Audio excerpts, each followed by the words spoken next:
Sabe quando um governador propõe uma lei e de repente o legislativo decide mudar tudo? Parece uma coisa simples, né? Mas na verdade tem um monte de regra escondida aí no meio. É sobre isso que a gente vai conversar hoje. Vamos desvendar essas regras do processo legislativo para entender, afinal, quem manda no quê. Beleza, então vamos lá. Para começar, vamos pegar uma situação que acontece direto na vida real. Uma situação que, olha, parece super simples, mas que na verdade esconde um belo de um quebra-cabeça constitucional. Então, a situação é a seguinte. Imagina só, um governador de estado chega com um projeto para criar uma nova agência de saúde e, claro, os cargos públicos para fazê-la funcionar. A pergunta que fica é, o poder legislativo pode simplesmente chegar e emendar o projeto? É aquela história, né? O executivo propõe, o legislativo debate. Mas até onde vai o poder dos deputados de mudar a ideia original? Existe um limite para isso? E aí a coisa começa a esquentar. No nosso exemplo, o legislativo até que aprovou o projeto, sim, mas não sem antes dar umas pinceladas bem importantes no texto original. Foram duas mudanças grandes e é nelas que a gente vai focar agora. E aqui que a gente precisa prestar atenção. Dá uma olhada. O projeto original criava a agência e um número X de cargos. Aí vem o legislativo e, pá, aumenta o número de cargos, o que, obviamente, aumenta o custo total. E não para por aí, não. Eles também alteram as regras para todos os servidores públicos. A primeira mudança mexe no bolso, aumenta a despesa. A segunda, nossa, ela viaja para um tema completamente diferente. E aí vem a pergunta de R$ 1 milhão. Pode fazer isso?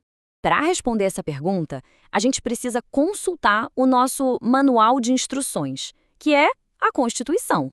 Porque sim, existem regras bem específicas, bem amarradas, para quando um projeto de lei vem lá do chefe do executivo, seja um governador ou o presidente. E o resumo da ópera é o seguinte: são basicamente duas regras de ouro. Primeira, o orçamento. As emendas dos parlamentares não podem, de jeito nenhum, aumentar as despesas que o executivo propôs. E a segunda regra é sobre o tema. As emendas precisam ter uma relação direta com o assunto original do projeto. Não dá para pegar carona e colocar um assunto totalmente diferente ali no meio. Ok, agora que a gente já tem essas duas regras na mão, ficou bem mais fácil, né? Vamos voltar para os nossos quebra-cabeças e resolver um por um, começando, claro, pelo projeto da Agência de Saúde. Pronto. Agora a gente mata a charada. O veredito? As duas emendas eram inconstitucionais. Simples assim. A primeira porque aumentou a despesa, e a gente viu que isso não pode. E a segunda? Também inconstitucional, por falta do que chamam de pertinência temática.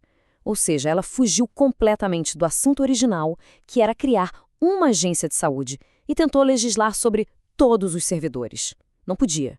Beleza, primeiro quebra-cabeça resolvido. Agora vamos para outro, um pouquinho diferente. Pensa o seguinte, e quando a ideia é dar um aumento de salário geral, igualzinho para todos os servidores públicos? Legislativo, judiciário, executivo, todo mundo. Quem tem o poder de propor isso? Quem pode começar essa conversa? A resposta é o chefe do executivo, seja o governador, no estado, ou o presidente, no nível federal. Mas atenção, isso vale só para essa revisão geral e anual, aquele aumento que é igual para todo mundo. Porque se a gente estiver falando de aumentos específicos, aí a história muda. Cada poder, o judiciário, o legislativo, tem que propor o aumento para os seus próprios servidores. É uma diferença sutil, mas que muda tudo. Vamos para o nosso terceiro e último desafio. Existem situações bem específicas em que o legislativo pode, digamos, emprestar o seu poder de criar leis para o executivo. Isso tem um nome: lei delegada. A grande questão é, como essa delegação é feita? Qual é a ferramenta jurídica correta para fazer essa transferência de poder? A ferramenta correta é uma resolução. Não é uma lei comum, não é um decreto, é um ato específico do legislativo chamado resolução. E esse é um exemplo perfeito de como um processo legislativo é cheio de detalhes e regras próprias. Até para delegar poder, existe um caminho certo a ser seguido. Uma lei comum, por exemplo, não serviria para isso. Ok, a gente viu regra de orçamento, regra de tema, quem pode propor o quê. Pode parecer um monte de detalhe técnico, né? Mas por que tudo isso existe? A verdade é que essas regras todas têm um propósito bem maior, que vai muito além da burocracia. Essa citação de uma decisão do Supremo Tribunal Federal, o STF, resume tudo perfeitamente. A Constituição foi desenhada para ser extremamente fiel ao postulado da separação de poderes. Em outras palavras, essas regras não são chatice de advogado, não. Elas são, na verdade, as grades de proteção, os guardrails, que garantem que um dos princípios mais importantes da democracia continue de pé. Então, pensando no quadro geral, o que essas regras fazem? Elas impedem que o legislativo invada as funções do executivo. Elas protegem o orçamento de aumentos de gastos sem controle. E garantem que as leis sejam discutidas de forma focada, sem misturar alhos com bugalhos. No fundo, tudo isso serve para uma coisa só: manter de pé a separação de poderes. É o que faz o sistema de freios e contrapesos funcionar na prática. Fica aí a provocação final.